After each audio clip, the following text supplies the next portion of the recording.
Sir నమస్కారం sir. నమస్తే. Sir Janasena Srikalahasti incharge ex incharge అని చెప్పుకోవాలి. వినూత్న కోట డ్రైవర్ మర్డర్ కేసుకు సంబంధించి ఇప్పుడు ఒక కీలక పరిణామం చోటు చేసుకుంది సార్. ఆ డ్రైవర్ రాయుడుకి సంబంధించిన ఒక సెల్ఫీ వీడియో ఇప్పుడు విపరీతంగా వైరల్ అవుతుంది. దాన్ని వైరల్ చేస్తుంది వైసీపీ వాళ్ళు కూడా విపరీతంగా వైరల్ చేస్తున్నారు. అంటే అప్పట్లో అసలు ఏం జరిగిందని చెప్పేసి అతను చెప్పినట్టుగా తెలుస్తుంది ఆ వీడియోలో. మరి దాన్ని ఫేక్ అని ఇటు టీడీపీ వైపు నుంచి వస్తుంది. అసలు ఏం జరిగింది? మరి ఆ వీడియోలో ఏం చెప్తున్నాడు? మరి ఇష్యూ ఎక్కడి వరకు వెళ్తుంది? దీనికి సంబంధించి మీరేం చెప్తారు సార్? అంటే వినూత ఆవిడ భర్త హ్మ్. వాళ్ళిద్దరూ ఈ డ్రైవర్ హత్య తర్వాత ఆ డ్రైవర్ని హత్య చేసిన మాట వాస్తవం అనేది అంగీకరించిన సందర్భం ఒకటి జరిగింది ఇంతకుముందు. అవును. జరిగినప్పుడు చాలా క్లియర్గా వాళ్ళు చెప్పింది ఏంటంటే ఇతను వాళ్ళకి సంబంధించినటువంటి కెమెరాలు పెడుతున్నాడు అన్న దగ్గర మొదలైంది. వాళ్ళ వీడియోస్ తీయటానికి, పర్సనల్ వీడియోస్ తీయటానికి కెమెరాలు ఫిట్ చేస్తూ ఉండగా దొరికాడు. అక్కడి నుంచి అతన్ని ట్రాక్ చేసి కొట్టారు. కొట్టిన తర్వాత అతను చనిపోయాడు. చనిపోయిన తర్వాత ఆ శవాన్ని తీసుకెళ్ళి ఎక్కడో తమిళనాడులో పడేశారు. తర్వాత అది దొరికింది. ఇదంతా ఒక క్రైమ్ స్టోరీ మనం విన్నాము, చూసాము, అయిపోయింది అది. అయితే ఇప్పుడు కొత్తగా అంటే ఆ రోజున కూడా వాళ్ళు ఓపెన్గా చెప్పింది ఏంటంటే ఇతని పేరు ఆ భర్త ప్రస్తావించాడు. ఆ వినూత గారి భర్త ప్రస్తావించాడు.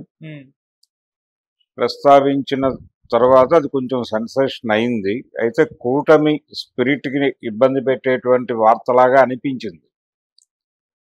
ఆవిడ ఇన్ఛార్జ్ కూడా ఇతను కాళహస్తి ఎమ్మెల్యే అనుకుంటాను, అవును, సుధీర్ రెడ్డి. ఈ కాళహస్తి ఎమ్మెల్యే గారి ప్రమేయంతో జరుగుతోంది. పర్సనల్ గొడవలు ఏవైనా ఉంటే ఉండొచ్చు. ఇది కూటమి వ్యవహారం కాదు. ఆవిడ జనసేన ఇన్ఛార్జిగా వ్యవహరిస్తున్న పరిస్థితి వినూత. ఈ కండిషన్లో ఆవిడ భర్త పేరు చంద్రబాబు. అదొక విచిత్రం.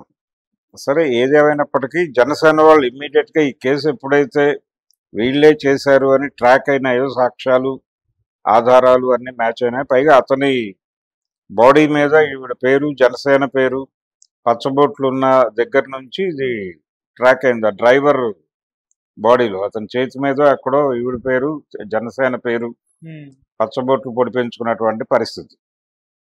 అక్కడి నుంచి ట్రాక్ అయి మొత్తానికి వీళ్ళు ఒప్పుకున్నారు.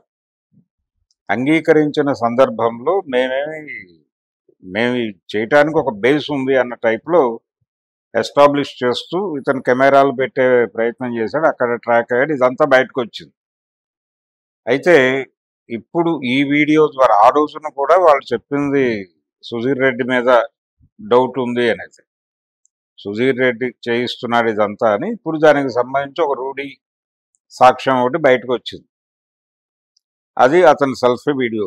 అంటే తను ఏదో 30 lakhs ఎంతో ఇచ్చాడు, దాన్ని బేస్ చేసుకుని ఈ కార్యక్రమం అంతా చేస్తున్నట్టుగా చెప్పుకుంటున్న వీడియో ఏదో బయటకు వచ్చింది. అది నిజంగా ఆ సందర్భంగా మాట్లాడిందేనా లేకపోతే ఇంకేంటి అనేది తెలియాలి. ఈ మధ్య అలాంటి వీడియోలు చాలా చూస్తున్నాం మనం. అంటే శ్రీకాంత్ అని నెల్లూరులో మొన్న పెరోల్ కూడా జరిగింది కదా, ఒక 3-4 months బ్యాక్. హోంమంత్రి గారు పెరోల్ ఇచ్చినటువంటి నెల్లూరు సెంట్రల్ జైల్లో ఉన్నటువంటి ప్రిజనర్ శ్రీకాంత్కు సంబంధించి కోటంరెడ్డి వ్యవహారంలో అది కోటంరెడ్డిని చంపడానికి ఎవరో మాట్లాడుకుంటున్నారు. ఈ వీడియోలన్నీ మనం చూసాం. ఇలాంటి వీడియోలు ఈ మధ్యకాలంలో చాలా సర్క్యులేట్ అవుతున్నాయి. ఇది కూడా అలా బయటకు వచ్చింది అనుకుంటే, ఇది అంటే అసలు ఏం జరుగుతోంది రాజకీయాల్లో అనేది ఒక అనుమానం. అంటే ఒకరినొకళ్ళు ఎలిమినేట్ చేసుకునే దాకా పెడుతున్నారా? ఎలిమినేషన్ అంటే తీసేయటమే, లేపేయటమే. ఈ లేపేయటం అనేది సర్వసాధారణ క్రియగా మారిపోతుందా సమాజంలో పెరుగుతున్నటువంటి హింసా ప్రవృత్తి అనే దాని మీద ఒక స్టడీ జరుగుతోంది. అంటే మార్కెట్ ఎకానమీలోకి జీవితాలు వచ్చేసిన తర్వాత ఎవరిని స్పేర్ చేయటం లేదు, చంపేయటమే మార్గం. అంటే శత్రు వైరుధ్యం అప్పుడు మాత్రమే చంపమని చెప్పేవాళ్ళు పూర్వకాలం. అంటే మనుగడకి ముందుకెళ్ళటానికి, అడుగు పడటానికి కూడా ఇబ్బంది కలిగించే పరిస్థితి ఉన్నప్పుడు అడ్డు తొలగించుకోవటానికి చంపడం తప్పు లేదు అనే పరిస్థితి ఒకటి ఉంది.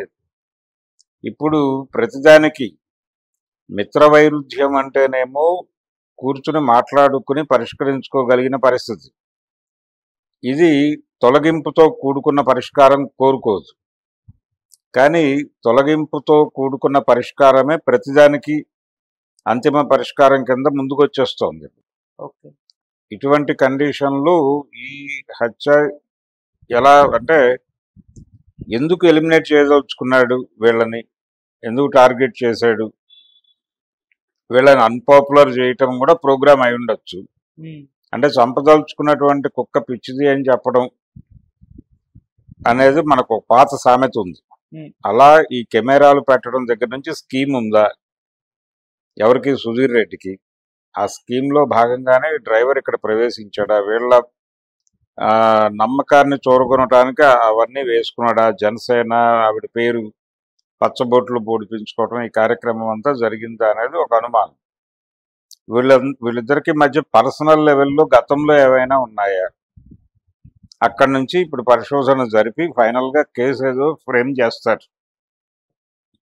కేసు ఎలా ఫ్రేమ్ అవుతుంది అనేది పక్కన పెడితే ఈ రకమైనటువంటి ధోరణి, ఇలాంటి హింసాత్మక ప్రవృత్తి, చంపేయటం దాకా వీళ్ళు చేసింది అదే. ఇప్పుడు అతను వీళ్ళని టార్గెట్ చేస్తూ అతన్ని నియోగించాడని చెప్తున్నారు. వీళ్ళు ఆల్రెడీ చేసేసారు. కాబట్టి ఈ చంపుట అనే కార్యక్రమం ఇరుపక్షాలుకి ఉంది ఆలోచన. అంటే ఆ రేంజ్ పగలు ఉన్నాయా నిజానికి వాళ్ళ మధ్య? ఆ స్థాయి అంటే మనం ఇందిరా సినిమాలో చూస్తాం ఒక సీన్, పెళ్లి చేసుకుని వాడిని చంపడం కోసం పెళ్లి చేసుకుని విషం పెట్టి చంపేసేటువంటి ఒక సన్నివేశం. ఆ లెవెల్లో పగలు ఉన్నాయా జనాల మధ్య అనేది ఒక భయం. అంటే మానవ సంబంధాలు ఏ స్థాయికి వెళ్ళిపోయినాయి అనేది కొంచెం ఆందోళన కలిగించే విషయం. ఏది సామాజిక శాస్త్ర కోణంలో చూస్తే. అందుకని ఇది చిన్న విషయం ఏం కాదు, చాలా చాలా గందరగోళం ఉన్నటువంటి గొడవ. వాళ్ళ మధ్య రాజకీయ పరమైన గొడవలు మాత్రమే కాదు, ఇంకేవో ఉన్నాయి. ఎవరికి? సుధీర్ రెడ్డికి ఈ చంద్రబాబు దంపతులకి మధ్య దానికి మించి ఇంకేవో ఉన్నాయి. అదేమిటి అనేది బయటకు వస్తుంది తప్ప దాని సాంద్రత ఏంటనేది తెలియదు. అంటే దీని నీడ్ ఏంటనేది తెలియదు. అందుకని ఆ నీడ్ తెలిసే వరకు ఇది జస్టిఫై అవ్వదు. కానీ భయం కలిగించే అంశమే. సమాజంలో మరి ఇలా తయారైపోతున్నారని జనాలు, పైగా వీళ్ళు రాజ్యాంగబద్ధ రాజకీయాలలో ఉన్నత పదవుల్లో ఉన్నటువంటి వాళ్ళు. అతను ఎమ్మెల్యేగా ఉన్నాడు, ఈవిడేమో నియోజకవర్గ ఇన్ఛార్జిగా ఉంది. వీళ్ళందరూ తెల్లారులేస్తే ప్రజాస్వామిక రాజకీయాల గురించి బలంగా మాట్లాడేవాళ్ళు. వీళ్ళ జీవితంలో ఈ రేంజ్ వైలెన్స్ ఉంది. ఇది వైరుధ్యం. ఈ వైరుధ్యం మీద చర్చ జరగాల్సిన అవసరం ఉంది సమాజంలో. ఇప్పుడు మేము హింసని నమ్ముకున్నాము, హింసే ఈ సమాజానికి విముక్తి కలిగిస్తుంది అని నమ్మినటువంటి వాడు హింస చేయటం వేరు. కానీ అహింస పరమోధర్మ అని అనుకుంటున్నాం మేము అని తెల్లారులేస్తే మాట్లాడతారు. ఇంకా కనీసం నేనైనా చెప్తున్నాను, అది శత్రు వైరుధ్యం అంటే ఎలిమినేట్ చేయడం తప్పు కాదని. మిత్ర వైరుధ్యం అయితే కూర్చోబెట్టి మాట్లాడుకుని సెటిల్ చేసుకోవాలనేది ఒక పద్ధతి ఉండేది. ఇది కూడా మాట్లాడాలి ఓపెన్ డయాస్ మీద. ఏదైనా శాంతియుతంగా పరిష్కరించుకోవాలంటారు. పాత సినిమాల్లో రావుగోపాలరావు గారు చెప్పినట్టు సమస్యల్ని శాంతియుతంగా పరిష్కరించుకోవడం నా ఫిలాసఫీ అని అమ్మగోళ్ళలో చెప్తూ ఉంటాడు ఆయన. ఆ పద్ధతిలో మాట్లాడతారు ఇటు తెల్లారులేస్తే మైకులు పట్టుకొని. కానీ వీళ్ళ జీవితాల్లో ఈ రేంజ్ వైలెన్స్ ఉంటుంది అనేది అర్థం. ఇది వీళ్ళు మాత్రమే కాదు, ఈ అహింస గురించి మాట్లాడి తెల్లారులేస్తే అంటే ప్రతి అక్టోబర్ 2వ తారీఖు గాంధీ గారి మెడలో దండేసి నివాళులు అర్పించి కనిపించిన స్కూల్లో అల్లా పిల్లలకు ఉపన్యాసాలు చెప్తారు. వీళ్ళ పర్సనల్ జీవితాల్లోనూ వీళ్ళ రాజకీయ జీవితాల్లోనూ ఎన్ని హత్యలు ఉంటాయి అనేది. అంటే హిపోక్రసీ అనేది ఏ రేంజ్లో రాజ్యం వెళ్తోంది రాజకీయాల్లో అనటానికి ఇలాంటి సంఘటనలే ఉదాహరణలు. కాబట్టి ఇలాంటివి చూసి జాగ్రత్త పడాల్సింది వాళ్ళు కాదు, జాగ్రత్త పడాల్సింది జనం జాగ్రత్త పడాలి.